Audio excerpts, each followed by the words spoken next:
Assalamualaikum warahmatullahi wabarakatuh. Perkenalkan, nama saya Muhammad Farizi Ramadhani dari kelas 11 IPA 1, ingin menjawab pertanyaan sosiologi.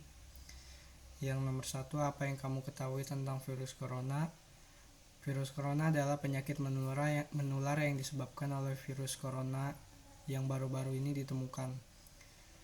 Penyakit ini menular sebagian besar orang yang akan mengalami gejala ringan hingga sedang dan akan pulih tanpa penanganan yang khusus. Nomor 2, apa dampak virus corona pada masyarakat? Sebagian mulai berhati-hati dan menerapkan pola hidup sehat, tapi lebih banyak yang tidak peduli dan terkesan meremehkan, bahkan menjadikan virus ini sebagian bahan candaan. Bukan hanya masyarakat biasa, pejabat-pejabat pun banyak yang meremehkan keberadaan virus ini dan tidak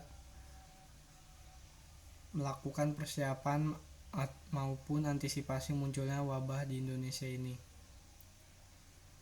Sebenarnya orang-orang yang bersikap masa bodoh dengan kemunculan virus corona jumlahnya lebih sedikit daripada orang yang peduli dengan pencegahan virus ini. Tetapi ketidakpedulian mereka itulah yang kemudian mempercepat penyebaran virus.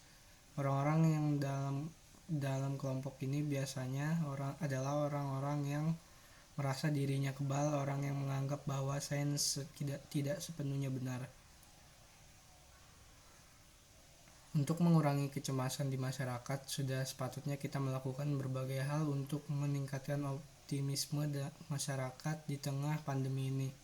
Masyarakat yang masih mampu mencukupi kebutuhan hidupnya banyak yang meningkatkan kepeduliannya dengan berkontribusi untuk membantu golongan yang tidak mampu dengan cara melakukan penggalangan dana, melakukan donasi.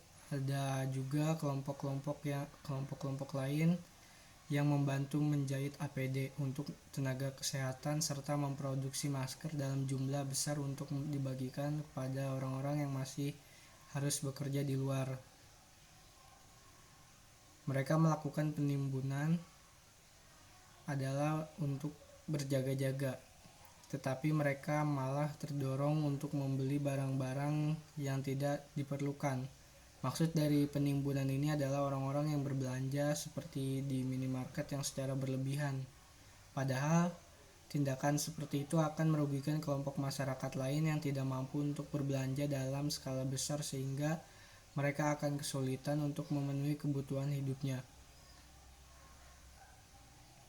Untuk mengontrol perilaku tersebut, kita harus berusaha untuk tetap berpikir rasional maupun sulit dilakukan di saat seperti ini. Dalam situasi seperti ini, kita dapat menggunakan metode kognitif behavioral terapi atau CBT untuk menghindari pengambilan keputusan yang didasarkan pada emosi sesaat dan tindakan yang terburu-buru.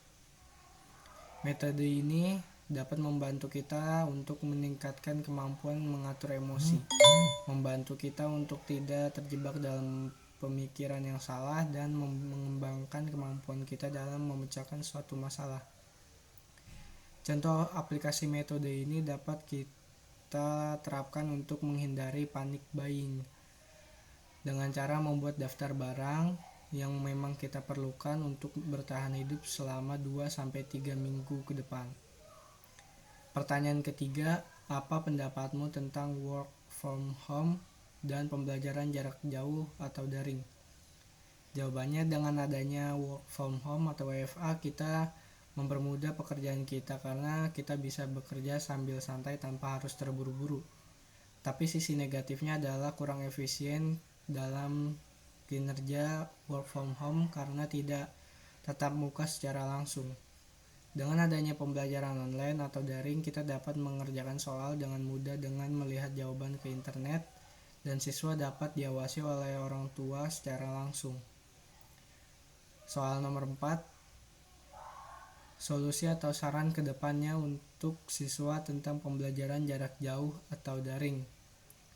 Jawabannya adalah nomor 1, gratiskan internet untuk PJJ untuk mempermudah siswa yang kurang mampu. Nomor 2, jam belajar diperpendek. Nomor 3, guru harus fleksibel. Nomor 4, adakan kritik di sekolah untuk siswa yang butuh praktik. Nomor 5, kurikulum 2013 harus disederhanakan. Sekian, terima kasih.